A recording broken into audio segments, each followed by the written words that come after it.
तो हर हर महादेव दोस्तों। अभी रिसेंटली मैंने एक पॉडकास्ट की है मॉर्गन भाई के साथ, जिनके चैनल का नाम के द लास्ट वॉरियर है। हमने युग परिवर्तन को लेकर काफ़ी सारे टॉपिक्स के बारे में बात किया है, जिन सब का झलक आप डिस्क्रिप्शंस में लगे टाइम स्टैम्प्स में भी देख सकते हैं। उस पॉडकास्ट के रिकॉर्डिंग का यह पहला पार्ट है, दूसरे भी जल्द ही अपलोड होंगे। तो शुरू करते हैं। तो जय श्री राम दोस्तों। तो आप सभी का स्वागत है हमारे नए पॉडकास्ट में। और इस बार हमारे साथ हैं शिव सूत्रम चैनल। आप लोगों ने डेफिनेटली चेकआउट किया होगा, नहीं किया है तो डिस्क्रिप्शन में लिंक दे दूंगा। उनके ओनर तो उनसे कई सारे टॉपिक्स पे वैसे हम बात करने वाले हैं। शुरुआत हम करते हैं सोलर फ्लेयर से। आपको पता ही होगा कि सोलर फ्लेयर के बारे में काफी कुछ बातें होती रहती हैं आजकल, अलग अलग सोर्सेज से आपको पता चल रही होगी। तो उसके बारे में बात करेंगे। उससे पहले पहले तो बहुत बहुत शुक्रिया भाई आपका आने के लिए। जी। वैसे मैं भी शुरू करने से पहले आपको कुछ बोलना चाहता हूँ। जब आप पूछे ना मुझसे पॉडकास्ट करने को, उससे लगभग 1 महीना पहले मुझे सपना आया था कि मैं आपके साथ पॉडकास्ट कर रहा हूँ, और आज वो सच भी हो रहा है। क्या बात है। मतलब कि भविष्य का झलक एक सपना में दिख गया। क्या बात है। हाँ, और ये देखकर खुशी भी हुआ। आपका काम भी मुझे बहुत पसंद है, बहुत अच्छा है। मतलब आजकल देखा जाए ना तो लोग मेन स्ट्रीम लाइन में जो ट्रेंड में होता है ना, उसी के पीछे भागते रहते हैं। जो ट्रेंड में नहीं है उसके पीछे कोई भागता ही नहीं, मतलब क्योंकि उससे फायदा ही नहीं होता। इसलिए सब ट्रेंड के पीछे भागते रहते हैं। लेकिन जो आप कर रहे हैं ना, इसके लिए भीड़ को छोड़कर अकेला चलना ही पड़ता है। बलिदान की भी जरूरत होती है। अपनी फायदा से पहले दूसरों के फायदा के बारे में भी सोचना पड़ता है। आपके कामों से भी ये झलकता है सब। तो तो ये जैसा कि यहाँ क्वेश्चंस मैंने रखा कि सोलर प्लेयर के बारे में लोग अलग अलग, जैसे नासा भी रिपोर्ट दे रहा है, लोग अपने अपने अंदाज लगा रहे हैं क्या क्या रह सकता है। आप बताइए आपके हिसाब से जो सोलर प्लेयर्स है उसका क्या कुछ इफेक्ट देखने को मिलेगा लोगों के लिए, थोड़ा सा अगर एक्सप्लेन करें। हम्म ये काफी इंटरेस्टिंग भी है, और आजकल के लोगों के लिए जरूरी भी है जानना। क्योंकि इससे हमें वैज्ञानिक दृष्टिकोण से भी युग परिवर्तन का प्रमाण मिलता है। आजकल की जो लोगों की मेंटालिटी देखा जाए ना, मेंटालिटी वो रेशनली ज़्यादा सोचते हैं, एनालिटिकली ज़्यादा सोचते हैं, और विज्ञान पर भी भरोसा करते हैं। क्योंकि ये उन्हें एक ऐसा सबूत देता है जिसे वह अपने 5 सेंसर से इजिली ग्रैस्प कर सकते हैं और लॉजिकली भी इंटरप्रेट कर सकते हैं। तो युग परिवर्तन का जब प्रमाण वैज्ञानिक दृष्टिकोण से मिले, तो ये ऐसे लोगों के लिए, आजकल के लोगों के लिए बहुत ही ज़्यादा वैल्यूएबल हो जाता है। बट फिर भी देखा जाए ना तो ये प्रमाण पाकर भी कम ही लोग इस पे विश्वास करते हैं, करेंगे ही। क्योंकि अ, जब लोग कोई ऐसा चीज सुनते हैं जो उनके बिलीफ सिस्टम के अगेंस्ट होता है, तब उनके मन का जो डिफेंसिव मैकेनिज्म है ना, वो ऑन हो जाता है। कई लोग इससे अपरिचित रहते हैं, इसलिए इस मैकेनिज्म के चपेट में भी आ जाते हैं और विश्वास नहीं करते। लेकिन फिर भी कोशिश तो हमारा जारी रहेगा, करते हैं। वैसे शुरू इसके बारे में बताने से पहले मैं आपको ये बताना चाहता हूँ कि कुंडलिनी जागरण से हमारा कैसे कॉन्शियसनेस पावर बढ़ जाता है, आपको पता है? ओके, आप एक्सप्लेन कीजिए थोड़ा सा इसको भी। क्योंकि प्राकृतिक तौर पे देखा जाए ना तो होता यह है कि जब हम कुंडलिनी को जागृत करते हैं, तो प्राकृतिक तौर से हमारे शरीर में इंटेंस एनर्जी का संचालन होने लगता है। हमारी जो 72,000 नाड़ियां होती है, उसमें जितने भी ब्लॉकेज हैं वो सब हट जाते हैं, जिसमें हम एनवायरनमेंट से भी बहुत अच्छे से कनेक्ट हो जाते हैं। इसकी वजह से उसमें से लाइफ फोर्सेस, जो कि प्राण शक्ति है, वो फ्लो होती है, जिसकी वजह से हमारे बॉडी में भी इंटेंस एनर्जी का सप्लाई होने लगता है। और जब यह इंटेंस एनर्जी हमारे बॉडी में फ्लो होता है, तो हमारे बॉडी में आयंस क्रिएट होने लगते हैं। आयंस को आप चार्ज पार्टिकल की तरह समझ सकते हैं। एटम्स में इलेक्ट्रॉन, न्यूट्रॉन और प्रोटॉन होते हैं। ये सबको पता है। और जब प्रोटॉन और इलेक्ट्रॉन का संख्या बराबर होता है ना, तो चार्ज न्यूट्रल होते हैं, ये भी पता है। लेकिन जब प्रोटॉन का संख्या बढ़ जाए या घट जाए, या फिर इलेक्ट्रॉन का संख्या बढ़ जाए या घट जाए, तो एटम्स में पॉजिटिव और नेगेटिव चार्ज क्रिएट होते जाते हैं। तो ऐसे ही चार्ज पार्टिकल को आयंस कहते हैं। ये आयंस हमारे बॉडी में तब बनता है जब हमारा बॉडी इलेक्ट्रोमैग्नेटिक वेव से कोलाइड करता है, या फिर जब कुंडलिनी शक्ति ऊपर की तरफ रिलीज होता है, पूरे बॉडी में फैलने लगता है।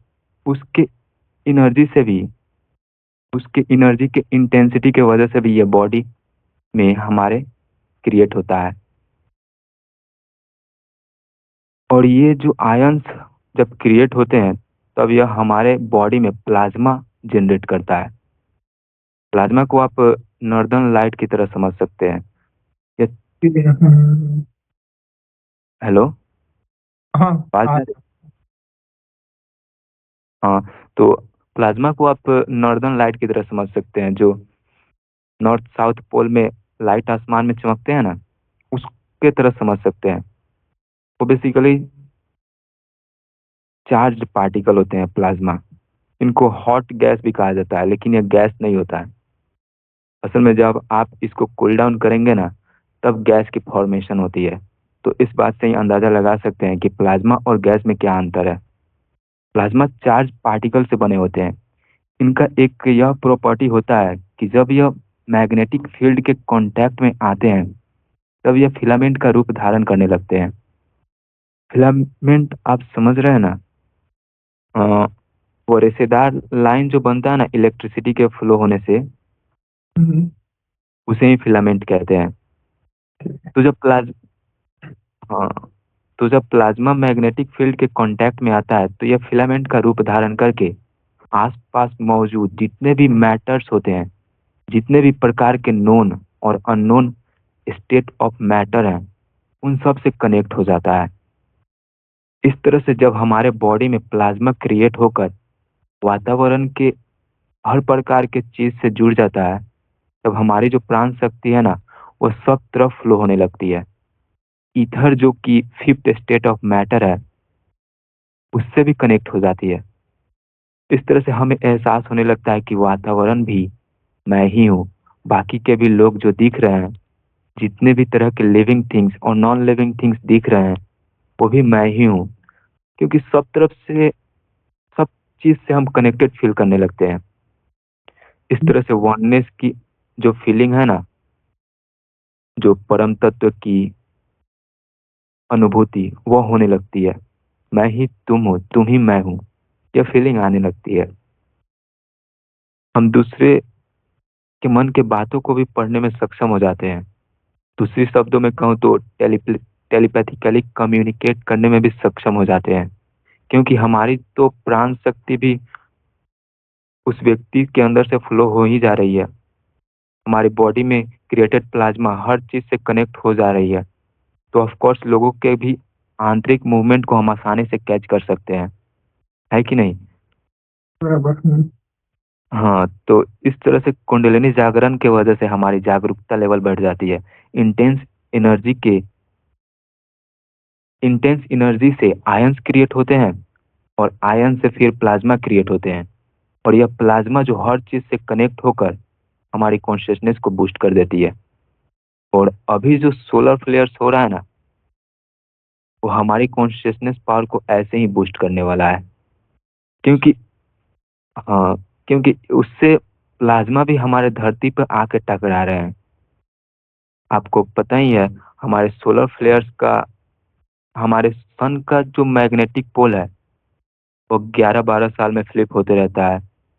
तो जब यह फ्लिप होता है, तो ये कई सारे सोलर फ्लेयर्स और CMEs प्लैनेट्स की तरफ छोड़ते रहता है।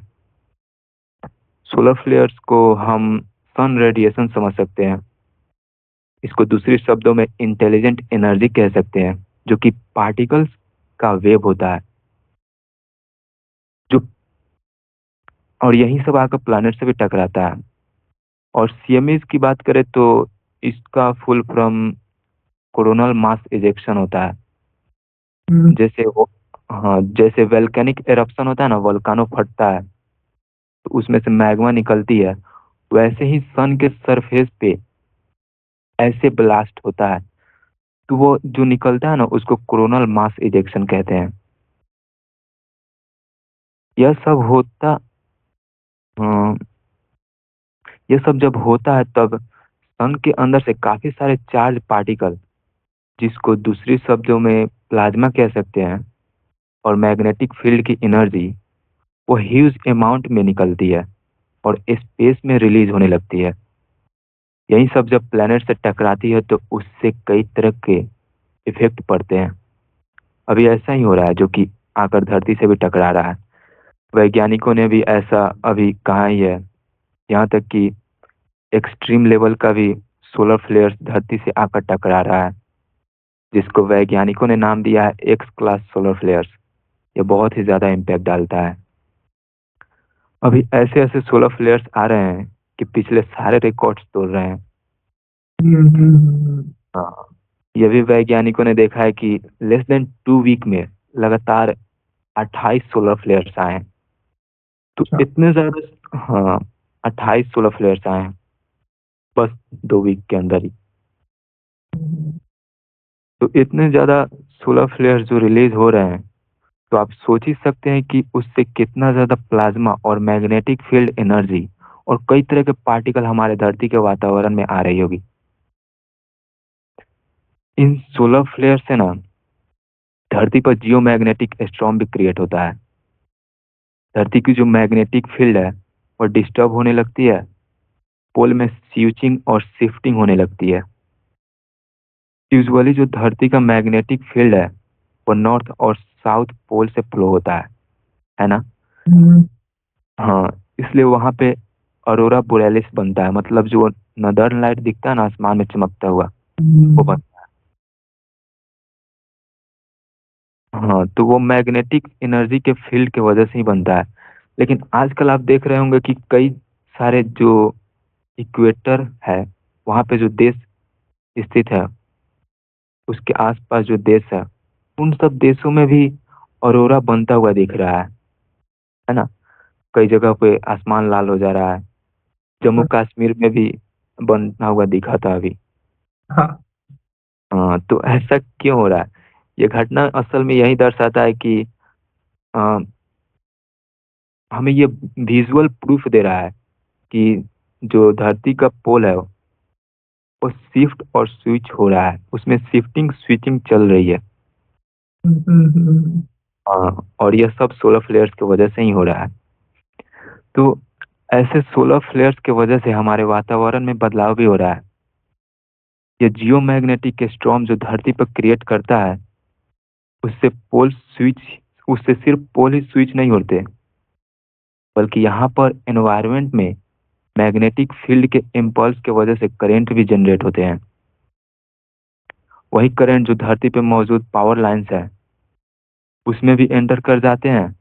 और जब यह करंट ज़्यादा हो, जो कि सोलर फ्लेयर्स के इंटेंसिटी पर डिपेंड करता है, अगर सोलर फ्लेयर्स ज़्यादा इम्पैक्टफुल रहा तो धरती पे जनरेटेड करंट भी ज़्यादा रहेगा।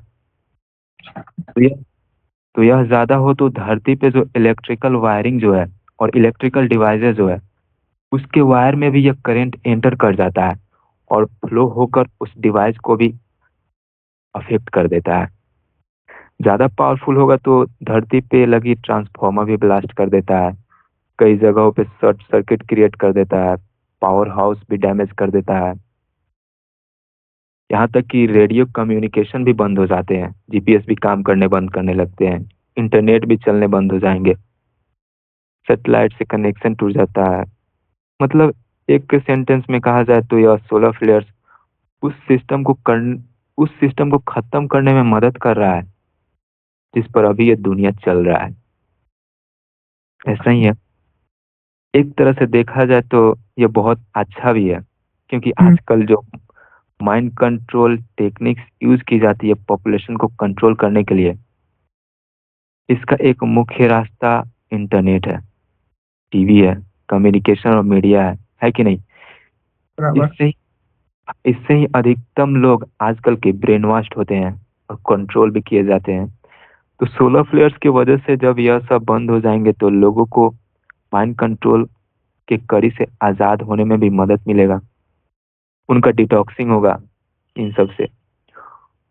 और इस बीच वातावरण में भी सन से प्लाज्मा आ ही रहे हैं, इलेक्ट्रोमैग्नेटिक सिग्नल्स भी आ ही रहे हैं, तो ये ह्यूमन बॉडी को इफेक्ट करके प्लाज्मा जनरेट करेगी।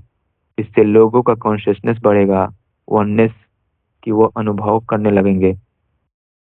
इससे एक दूसरे के बीच में प्यार भी बढ़ेगा, दुनिया में हार्मोनी क्रिएट होने लगेगी। इस तरह से सोलर फ्लेयर्स हमारे प्लैनेट्स को भी रिफ्रेश कर रहा है। बराबर। हाँ।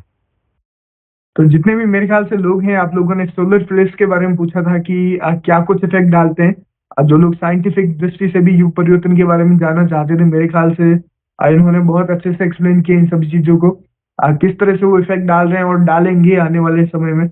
और कुछ ही हफ्तों में कितनी सारी सोलर फ्लेयर्स आ चुकी हैं ऑलरेडी, वो भी आप देख पा रहे होंगे।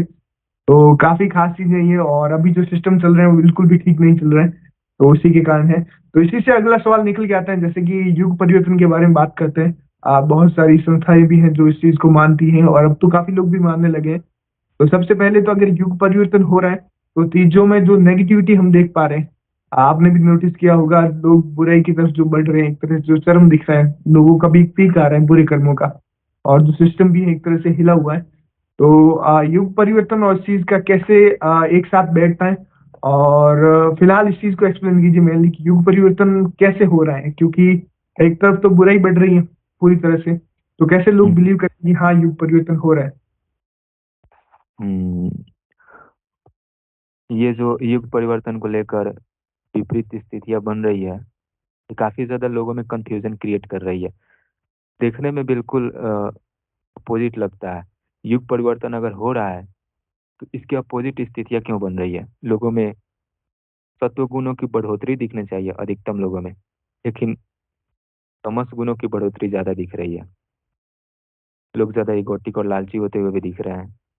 सिविल हाँ, सिविल वार भी करीब आता जा रहा है, जबकि दुनिया में शांति बढ़ना चाहिए, नेताओं के बीच में भी समझौता होना चाहिए और शांति बढ़ना चाहिए, लेकिन यह एक दूसरे की तरफ उकसकते हुए दिख रहे हैं। तो यह सब भी देखते हुए भी कैसे कह सकते हैं कि युग परिवर्तन हो रहा है?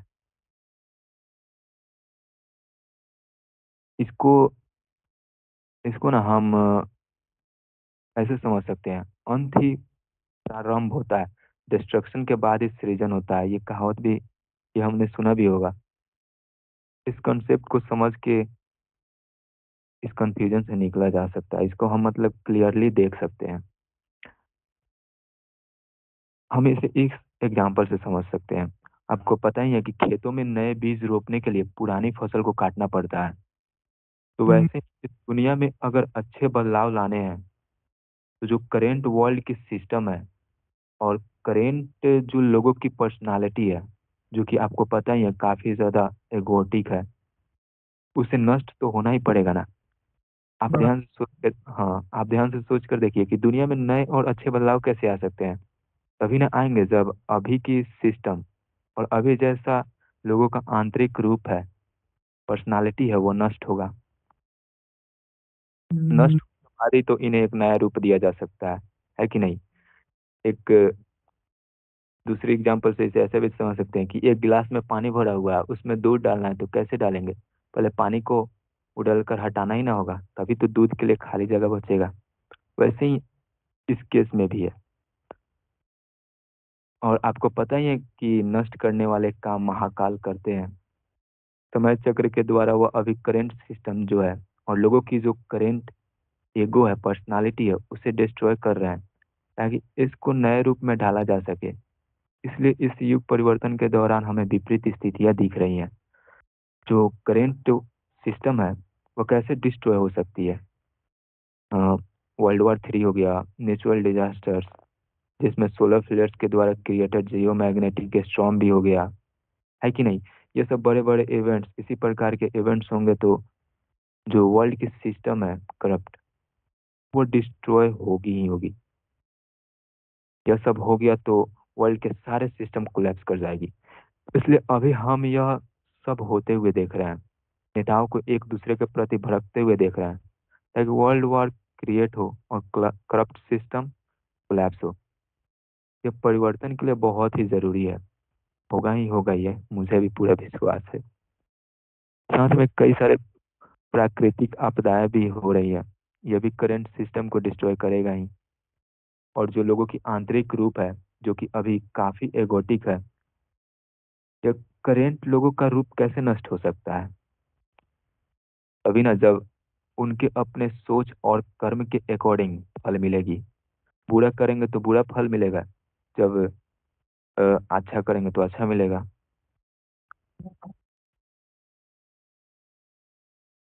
ऐसा होगा तो वो अपने कर्मों और सोच में बदलाव लाने की कोशिश करने लगेंगे।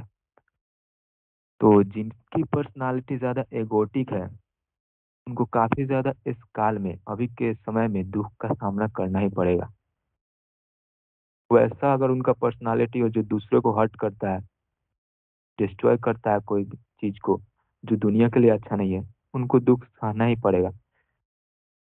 आजकल के लोगों का मानसिक रूप से बहुत ही ज्यादा भ्रष्ट है। मानसिक रूप उनका बहुत ही ज्यादा भ्रष्ट है। तो ग्लोबल सफरिंग और डिप्रेशन भी आ ही रहा है, इसी की वजह से ही। भ्रष्ट है इसलिए ही आ रहा है। लोगों को दुख और पीड़ा झेलना पड़ेगा। सिविल वार क्रिएट होगी, वार भी होगी, तो उस दौरान लोगों को भोजन पानी सबका समस्या सताएगा ही।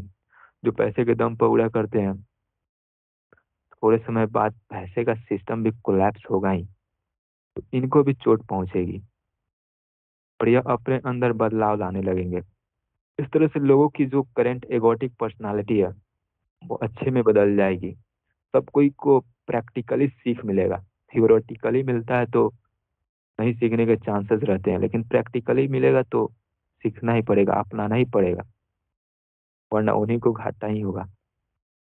अभी सबको अपने अपने कर्मों के अनुसार फल मिलने वाला है, और इसका प्रमाण एस्ट्रोलॉजी से भी मिलता ही है। शनि के बारे में जो कहा जाता है, आप सुने ही होंगे। हाँ, बराबर। हाँ, वो कर्म के ही अनुसार फल देते हैं। तो अभी बर- सबको अपने कर्मों के अनुसार फल मिलने वाला है इस अवधि में। इसलिए बहुत ही जरूरी है अच्छा आचरण अपनाना, धर्म का पालन करना, वरना दुख झेलने के लिए तैयार होना ही पड़ेगा। तो इस तरह से देखा जाए तो अ, महाकाल करप्ट सिस्टम को, और जो करप्ट एगोटिक नेचर है लोगों का, उसको डिस्ट्रॉय कर रहे हैं ताकि इसको नए रूप से ढाला जा सके। अभी डिस्ट्रॉइंग की प्रक्रिया चल रही है, जिसे देखकर लग रहा है कि युग परिवर्तन नहीं, बल्कि और भी हम डार्क फेज में कलयुग के एंटर कर रहे हैं। लेकिन यह सब होते वक्त भी अगर हम यह देखें कि कैसे लोगों के अंदर बदलाव आ रहा है, कैसे लोगों की चेतना शक्ति उभर रही है, कैसे वह माया को पहचान रहे हैं। आपको पता ही है, अभी के लोग डार्क सोसाइटीज के सीक्रेट्स को भी समझ रहे हैं कि दुनिया में कैसे कंट्रोल और मैनिपुलेशन कर रहे हैं, इसको भी समझ रहे हैं। तो यह सब को लेकर अगर हम इंट्यूशनली और इंटेलेक्चुअली सोचे, तो पता चलता है कि हाँ, अभी युग परिवर्तन ही चल रहा है। युग परिवर्तन अभी हो ही रहा है, और इसके प्रमाण कई जगहों से मिल रहे हैं। यहाँ तक कि जो पिरामिड्स है ना, वहाँ पे भी कुछ एंशियंट रिकॉर्ड्स पाए गए थे, जिसमें कई सारे भविष्यवाणियां लिखी गई थी, और वो अच्छा। सच भी हुए। हाँ, वो सच भी हुए। उसमें यह भी लिखा हुआ था कि अभी का ही समय अंत समय है। हम्म, मायन कैलेंडर जो है, मायन कैलेंडर, वो भी अभी के टाइम को ही एंड टाइम कहता है। अच्छा। सोलर इवेंट्स हो ही रहा है, वो भी हमें यही बता रहा है कि हाँ, नई काल यानी कि एक नई दुनिया की स्थिति आने वाली है। भविष्य मालिका भी यही कहता है। डार्क सोसाइटी जो न्यू वर्ल्ड ऑर्डर को स्थापित करने में लगी हुई है, उससे भी यही पता चल रहा है कि करेंट जो वर्ल्ड की सिस्टम है, वो कोलैप्स हो जाएगी। इस तरह से कई जगहों से हमें युग परिवर्तन के होने का प्रमाण मिल रहा है। तो यह होगा ही होगा, और यह सब समय और नियति चक्र के द्वारा ही हो रहा है। डार्क सोसाइटीज वाले सोच रहे हैं कि दुनिया में जो वह इकोनॉमिकल और पॉलिटिकल चेंजेस लाकर अपने मनसा अनुसार, मतलब उसको वो बदल देंगे, वो सोच रहे हैं ऐसा। लेकिन हम्म, यह सब उनके भी हाथों में नहीं है, क्योंकि यह सब चीज यहाँ पर ईश्वर के द्वारा होता है। इस ब्रह्मांड में जितने भी इवेंट्स होते हैं वो सब law of cause and effect के अनुसार होते हैं। लोगों का कर्म जो है वो कॉज है, और इसके अनुसार जो इस ब्रह्मांड में उन्हें इफेक्ट मिलता है। नियति चक्र जो है वो लोगों के कर्मों का हिसाब किताब रखता है, और जो समय चक्र है वो उन्हीं हिसाब किताबों के अनुसार फ्लो होकर एक दूसरे को उनका फल यानी कि इफेक्ट देता है। इस तरह से ये पूरा ब्रह्मांड समय और नियति के अनुसार चलता है। और ये किसके अधीन है? समय और नियति चक्र ऑफ कोर्स ईश्वर के ही अधीन है ना। तो सब चीज ईश्वर के नियंत्रण में है। इन डार्क सोसाइटीज के हाथों में नहीं है कि वो जो चाहे वो कर लेंगे। तो अभी महाकाल यानी कि समय बेसिकली डिस्ट्रक्शन का काम कर रहे हैं, इसलिए हमें विपरीत स्थितियां बनी हुई दिख रही है।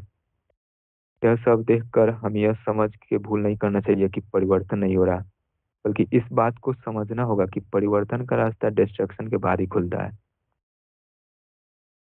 बराबर। तो जितने भी दर्शक हैं, मेरे ख्याल से आपको ये महाकाल वाला भी कॉन्सेप्ट काफी ज्यादा पसंद आया होगा और क्लियर भी हुआ होगा। मैंने भी आपको पहले भी एक बार क्लियर किया था कि जब भी युग परिवर्तन का कार्य होता है, महाकाल ही डिस्ट्रक्शन का काम करता है, और वही चीज होती हुई नजर भी आ रही है। एक और चीज भी जरूर से है कि कुछ लोगों में कुछ परसेंटेज भले ही कम ही हो, पर उनमें एक जागृति भी है, लोग पहचान भी रहे हैं। आज अगर हम बात कर रहे हैं और आप लोग देख रहे हैं, इट मीन्स आपको भी कुछ ना कुछ आइडिया है इस चीजों के बारे में, तभी आप लोग यहाँ पर हैं। तो डेफिनेटली ये भी एक युग परिवर्तन का संकेत है कि लोग जाग भी रहे हैं। बुराई तो चरम पे जा ही रही है, वो भी देख रहे हैं हम लोग। और खैर वो चीज तो है। एक और क्वेश्चन निकल के आता है, जब ये डिस्ट्रक्शन हो रहा है और युग परिवर्तन हो रहा है, तो लोगों का बहुत ज्यादा मैंने एक क्वेश्चन देखा है कि क्या इंटरनेट खत्म हो जाएगा?